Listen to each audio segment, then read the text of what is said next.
இங்கு மாண்புமிகு முதலமைச்சர் அவர்கள் ஆட்சியாளராக இருந்து உங்கள் அத்தனை சட்டமன்ற உறுப்பினர்களுக்கும் எங்களுக்கு கேட்காமலேயே கார் கொடுப்பேன் என்று சொன்னார். ஆனால் கொடுத்தார்.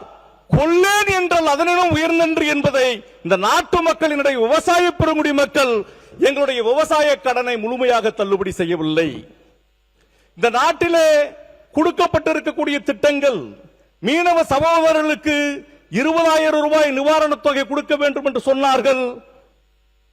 எல்லாரும் வாயிலே தான் வடை சுடுவார்கள். ஆனால் நான் வந்தால் அடுத்த நிமிடம் இந்த மீனவ சமுதாய மக்களினுடைய பிரதிநிதியாக முதல் கையெழுத்தாக அது இருக்கும் என்பது காணல. இந்த இடத்துல காரை வாங்கி என்ன செய்ய போறோம்? நாட்டு மக்களினுடைய வாழ்வாதாரத்தை மாண்புமிகு முதலமைச்சர் அவர்கள் உயர்த்த வேண்டும் என்பதற்காக மாண்புமிகு சட்டத்துறை அமைச்சர் இங்க இருக்க. நான் எதையுமே குறை சொல்லல. மாண்புமிகு பேரவைத் தலைவர் அவர்களே, மாண்புமிகு பேரவைத் தலைவர் அவர்களே, கார் எப்படி இந்த அவையில் முதலமைச்சர் அவர்கள் கார் குறித்து எப்படி அனௌன்ஸ் பண்ணாங்கன்னு எல்லாருக்கும் தெரியும். அதாவது விடுதலை சிறுத்தை கட்சியை சேர்ந்த உறுப்பினர் அவர்கள் வேண்டுகோள் விடுத்ததற்கு இணங்க முதலமைச்சர் அவர்கள் அதை பணிவாக பரிசீலித்து அதை கார் அனௌன்ஸ் பண்ணாங்க. நாங்கள் எல்லாம் எல்லா தொகுதிக்கும் போறோம், எல்லாரும் தொகுதிக்கு போறோம், எல்லாரும் பாக்குறோம். பல உறுப்பினர்கள் சொன்னாங்க 5 கார் வச்சிருக்கோம், 10 கார் வச்சிருக்கோம்னு. 5 கார் 10 கார் வச்சிருக்கிறதுலாம் பிரச்சனை இல்லை, தொகுதியில போய் சுத்தி பார்க்கணும். ஏன்னா ஒவ்வொரு உறுப்பினர்களும் இன்னைக்கு இருக்கிற எம்எல்ஏக்கெல்லாம் நாங்கள் போறப்போ, கடந்த வாரம் நான் ஒரு கிராமத்துக்கு போனேன்.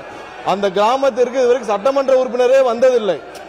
நீங்க 5 கார் 10 கார் வச்சிருக்கலாம் பிரச்சனை இல்லை. சட்டமன்ற உறுப்பினர் மக்கள் பணியை செய்வதற்கு அவர்களுக்கு வாகனம் தேவை. இன்னைக்கு இருக்கிற தாசில்தார் லெவல்ல இருந்து எல்லாருக்கும் வாகனம் இருக்கு. வாகனம் தேவை, சட்டமன்ற உறுப்பினர் தேவை என்பதை அறிந்து முதல்வர் அவர்கள் சட்டமன்ற உறுப்பினர்கள் மக்களை சந்திச்சு மக்கள் குறைகளை கேட்டு இங்க அவையிலையும் அமைச்சர்களும் தெரிவிக்க வேண்டும் என்ற ஒரே காரணத்திற்காக சட்டமன்ற உறுப்பினர்களுக்கு வாகனத்தை வழங்கியுள்ளார். நீங்க அதை குறித்து திரும்ப திரும்ப நீங்கள் இதை கொண்டு வருவீர்களானால் இன்னும் விரிவாக நீங்க போய் உங்க தொகுதிகளில் இதுக்கு முன்னாடி 5 முறை சட்டமன்ற உறுப்பினர் வந்திருக்கீங்க, 6 முறை வந்திருக்கீங்க. தொகுதியில் போய் பாருங்க. இப்ப நான்லாம் போய் பாக்குற ஊர்ல இது வரைக்கும் எங்க கிராமத்திற்கு எம்எல்ஏ வரலன்றாங்க. 5 கார் இருந்து 6 கார் இருந்து என்ன பிரயோஜனம்?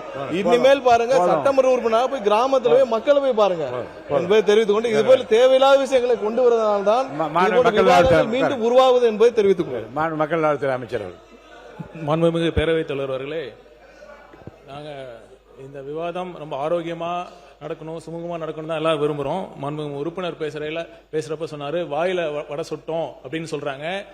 யாரு வாயில வடை சுட்டாங்க?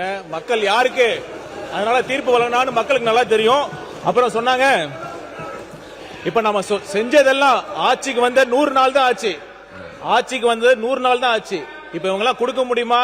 இந்த திட்டங்களை நான் அறிவிச்ச தேர்தல் வாக்குல நிறைவேற்ற முடியுமான்னு கேட்டவங்களுக்கு எல்லாம் ஒவ்வொரு 110 விதியின் கீழே மாண்புமிகு முதலமைச்சர் ஒவ்வொரு திட்டமா அறிவிச்சு தான் இருக்காரு. இப்ப பாத்தீங்கன்னா இலவச பெண்களுக்கு